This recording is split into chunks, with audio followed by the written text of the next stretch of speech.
Big boss season 9 హౌస్‌లో లైవ్‌లో present train task అయితే మొదలైందనమాట. ఒక్కొక్కరి స్ట్రాటజీ చూస్తుంటే మైండ్ బ్లాక్ అయిపోతుంది. ఎంత కన్నింగ్ ఉన్నార్రా బాబు మీరు అని నాకనిపిస్తుంది. ఇంతకీ లైవ్‌లో ఏం జరుగుతుంది అంటే బిగ్ బాస్ సీజన్ 9 హౌస్‌లో కెప్టెన్సీ టాస్క్ జరుగుతుంది కదా! అది ట్రైన్ టాస్క్ ఇచ్చారు. బిగ్ బాస్ హౌస్ కాస్త బిగ్ బాస్ స్టేషన్‌గా మారిపోయింది. అయితే ఇక్కడ తనూజ ఏం చేస్తుందంటే కళ్యాణ్ దగ్గరికి వెళ్లి చెప్తూ ఉంటుందనమాట. ఈ వారం నేను కెప్టెన్ అవ్వడానికి చాలా కష్టపడ్డాను. నాకు ఇప్పుడు గుండెలో చాలా భయంగా అనిపిస్తుంది. ఏం జరుగుతుందా అని అంటుంటుంది. మరోపక్క సంజన అయితే అబ్బబ్బబ్బా! సంజన డబుల్ యాక్షన్ అనమాట.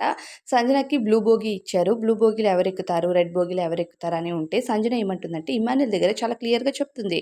ఏమని అంటుందంటే, "ఇమాన్యుల్ నేనైతే నీకే సపోర్ట్ చేస్తాను. నువ్వు ఉన్నంత వరకు నీకు సపోర్ట్ చేస్తాను నేను" అని చెప్తూ ఉంటది. మళ్ళీ పక్కన కళ్యాణ్ అలానే తనుజ వీళ్ళందరూ మాట్లాడుకుంటూ ఉంటే ఏమో ఆల్రెడీ ఇమాన్యుల్ ఒకసారి కెప్టెన్ అయ్యాడు కదా!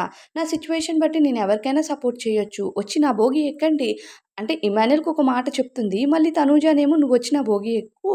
నేను నీకు సపోర్ట్ చేస్తాను అన్నట్టు చెప్తే అసలు తనుజ అయితే అసలు బ్లూ బోగి ఎక్కను. నాకు సాయి పైన రెడ్ బోగిలో సాయి శ్రీనివాస్ ఉన్నాడు. బ్లూ బోగిలో సంజన ఉందనమాట. సో, సంజన గారిని నేను నమ్మలేను. నన్ను తీసైనా తీసేస్తది. నేనైతే రెడ్డే ఎక్కుతానంటే సంజన వచ్చి ఏమో నేను ఎవరికైనా సపోర్ట్ చేయొచ్చు. ఇమాన్యుల్ ఆల్రెడీ కెప్టెన్ అయ్యాడు అని చెప్పి డైవర్ట్ చేయడానికి ట్రై చేస్తది. ఇంకోవైపు ఈ దివ్య వచ్చేసి సుమన్ శెట్టి గారిని తనుజ అడుగుతుందనమాట. "మీరు రెడ్ బోగి ఎక్కుతారా?" అని అడిగితే, "నేను దివ్య ఏ బోగి ఎక్కితే ఆ బోగి ఎక్కుతాను" అంటాడు. అప్పుడు తనుజ అంటుంది, "మీ ఆట మీరు ఆడండన్నా" అని అడుగుతుందనమాట. నిజంగా ఈ వారం మొత్తం నాకు సుమన్ శెట్టి గారిని చూసి చాలా కోపమొచ్చింది. సీక్రెట్ టాస్కులు కూడా మొత్తము దివ్య ఎలా ఆడిపిస్తే అలా దగ్గరుండి పాలు తాగిపిస్తదా దివ్య. తను చక్కగా ఆడుతున్నప్పుడు మీరు కూడా మీ స్ట్రాటజీ మీకుండాలి కదా! ఫిజికల్ టాస్క్‌లు ఆడలేకపోయినా బ్రెయిన్ గేమ్స్ అయినా ఆడాలి కదా ఆయన. అది కూడా లేదు. ఇప్పుడు కూడా దివ్య ఏదెక్కితే నేను అదే ఎక్కుతాను అని అంటున్నాడు. అస్సలు చూడ్డానికి భలే కోపమొస్తుంది ఆయన పైన. ఇక ఈ దివ్య వచ్చేసి ఎవరు? ఇమాన్యుయల్ దగ్గర మాట్లాడుతూ ఉంటది.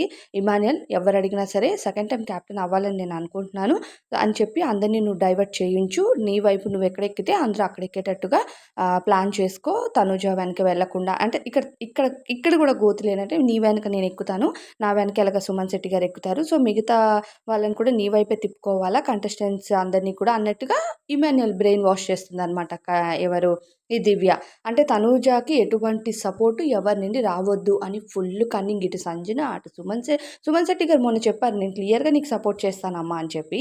ఇప్పుడేంటంటే దివ్య ఎక్కడ ఎక్కితే నేను అక్కడే ఎక్కుతాను. దివ్య ఎలా ఆడితే నేను అలానే ఆడతానంటే లాస్ట్ వరకు సుమన్ శెట్టి గారు ఇలానే ఆడతారా? ఫిజికల్ టాస్క్‌లు ఆడక, బ్రెయిన్ టాస్క్‌లు ఆడకపోతే ఇంకెందుకు ఆయన హౌస్‌లో ఉండి?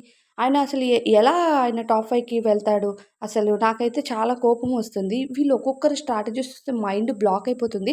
అందరూ కూడా అంటే పైకి మాత్రం సపోర్ట్ చేస్తామని చెప్పి వెనక నుంచి అందరూ కూడా తనుజ వెనక తీయాల్సిన గోతులు తీస్తూ ఆమె కెప్టెన్ అవ్వకుండా జేస్తున్నారు. మరి మీకేమనిపిస్తుంది? టోటల్ కన్వర్జేషన్ కామెంట్ చేయండి.